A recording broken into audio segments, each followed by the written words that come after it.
a pharmacy, a charity that provides relief for the poor. It doesn't matter what there was to loot. People descended on businesses in their thousands and hauled away what they could carry to cars waiting along the highways.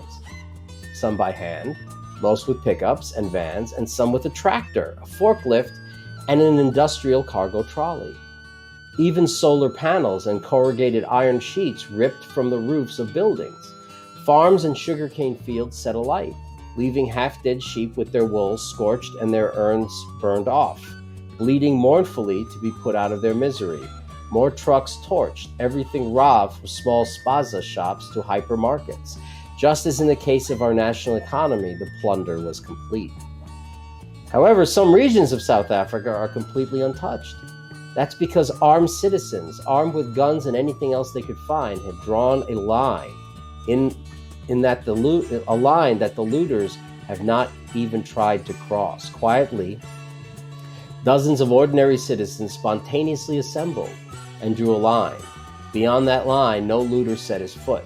They determined where the looting would stop, and it did not proceed 1 inch beyond. Now, it reminds me of the LA riots in the 90s, where the Beverly Hills Police Department, unlike every other police department in that area in California, said directly in many press conferences, anyone coming into the Beverly Hills county line will be shot, no questions asked.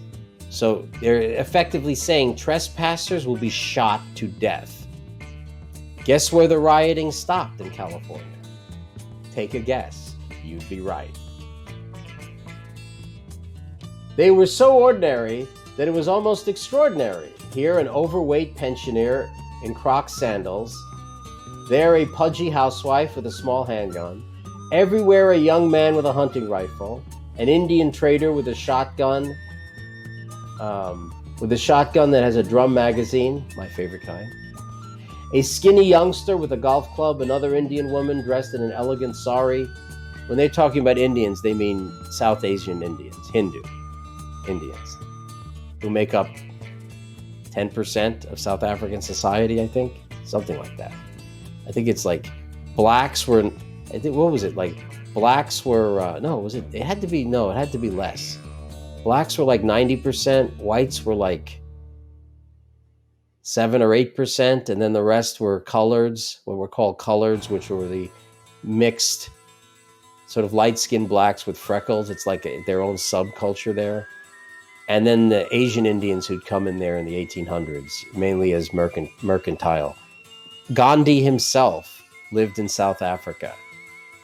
And no one wants to talk about this, but his beginning in politics was in South Africa, where he was doing political propaganda to have Indians removed from the apartheid laws, because after all, they were Caucasians, not blacks.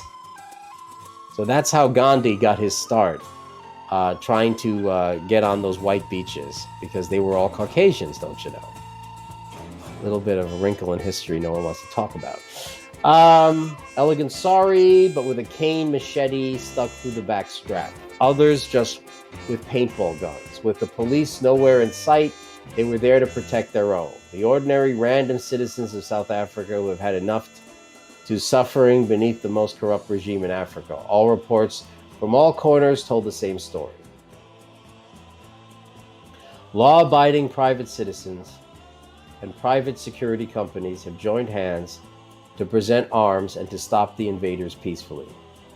In rare cases, shots had to be fired, but for the most part, the mere sight of a wall of civilians who knew that their homes and livelihoods were at risk was enough to make the looting mobs go elsewhere. The irony of it all is enormous. Just a few weeks ago, a new bill was proposed for public comment. This involved a radical change to the Firearms Act, which called for completely disallowing self-defense as a reason for obtaining a firearms license, and severely curtailing and eliminating most other reasons for owning arms as well. Ironically, as part of the government's attempt to remove people's weapons, all gun owners have been forced to attend formal retraining. That's worked to their benefit. The unintended consequences were evident today. Large numbers of well-trained, very responsible, calm, and determined citizens who were determined to defend the primordial right to ensure safety of life and limb. No desperate-looking, zombie-proof apocalyptical survivalist nuts with homemade armored cars, machine guns, and improvised explosives. Just normal people like you and me who understand that at the present time, the threat of discouraging an invader with a private firearm is all that is standing between them and losing everything that they own. There's much more, but the message is clear. Here in America, thanks to the Second Amendment, we are all the first line of defense. What you're seeing in South Africa is a citizen militia. The founders understood this and included in the Bill of Rights our inherent God-given right to keep and bear arms to stave off civil unrest or government tyranny. I urge you to read the whole letter, which I've already put the link up in there. There's a powerful message in it for all of us. So, it's all of these commie bullshit countries, right before they want to take away all of your rights, start confiscating your private property, your land, etc., maybe even murder you. They want to take away your right to defend yourself. And they're doing it here in this country. They're doing it in every country where these scum, which is most countries, scum, are in charge of it. We must never lose sight that the only thing keeping us from being oppressed as a group is our guns. The only thing keeping these places in South Africa not burned down are a bunch of normal people with some guns. And that's the truth that I saw when I was a child living in India. Right? The reason I slept well every night is we had a bodyguard who was armed. And anywhere I went, I had an armed bodyguard. He was a Sikh. These were badasses. This was the warrior caste. The Sikhs are like they are like historically the fighters, right? So they have all these like knives hidden all over their body. They wrap their hair in a turban, and in the hair itself there are all these daggers and shit, right? Traditionally. And so the reason we like the machete in the third world is it doesn't need to be reloaded. You never run out of ammo. You can just keep hacking away, which is what they do. In Africa especially, they hack away. Entire tribes are hacked to death in a night. They'll take everyone in the village who's of a certain tribe, put them in the biggest building, and just have machete people surround them and just hack them all to death. Because it's not worth the ammo. Hold the ammo for when the government comes or when the police attack. That is the world I remember as a kid. It opened my eyes, and I'm trying to open yours. That what's going on in South Africa has everything to do with what happened in November. It has everything in our country. It has everything to do with the 1968 Gun Control Act. Has everything to do with the unrestricted BLM/Antifa riots that were encouraged and protected by Democrat politicians and mayors and police stepping down. How shameful that is. Now, the police stepping down from their responsibility of protecting the public, like the cowards they are.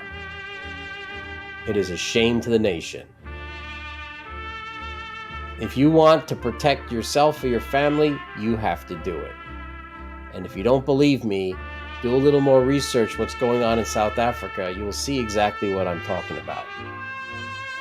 And why it's essential that we not in any way believe the siren song of disarmament. That somehow strangers, of their own goodwill, will protect us against a mob wanting to kill us. They never do. They never will.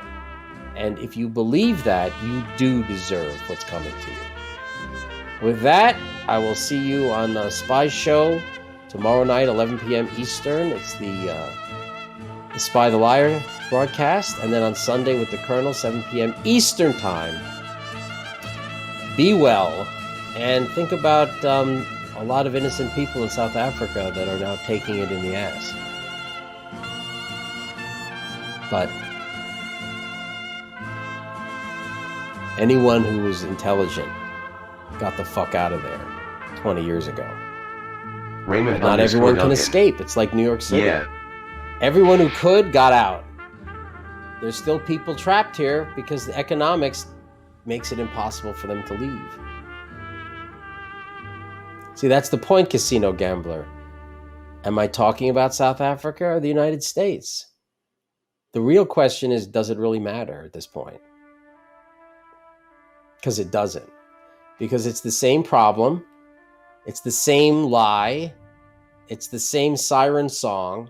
And it will have the same result, whether we're talking about South Africa, Italy, United States of America, Colombia, France, Sweden, Estonia, South Korea. It's the same thing. Give up your guns. Trust the police. Trust the military. Trust your government. And then don't complain when you're being murdered. This is their plan because they don't care. They don't want you armed because armed citizens will not tolerate the oppression that they're planning for us, or in most of the world have already achieved. And what's happening in South Africa is a wake-up call. When it happens here, it's already happened. Right? Ask Kyle Rittenhouse. Raymond_Duncan. Ask Kyle Rittenhouse or some of the other people that used firearms to defend themselves against unreasonable, violent mobs last year.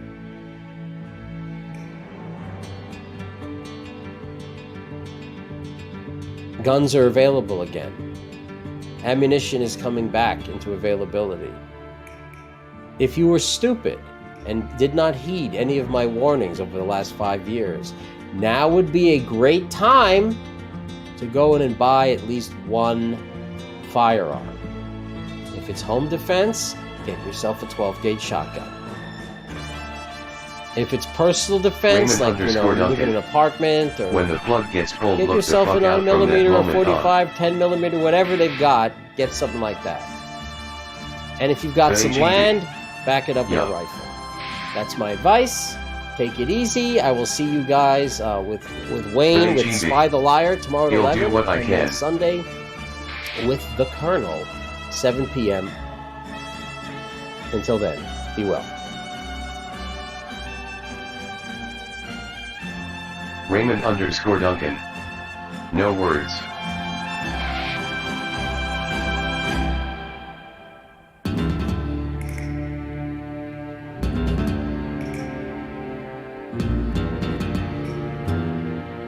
The HEB. Inquiry.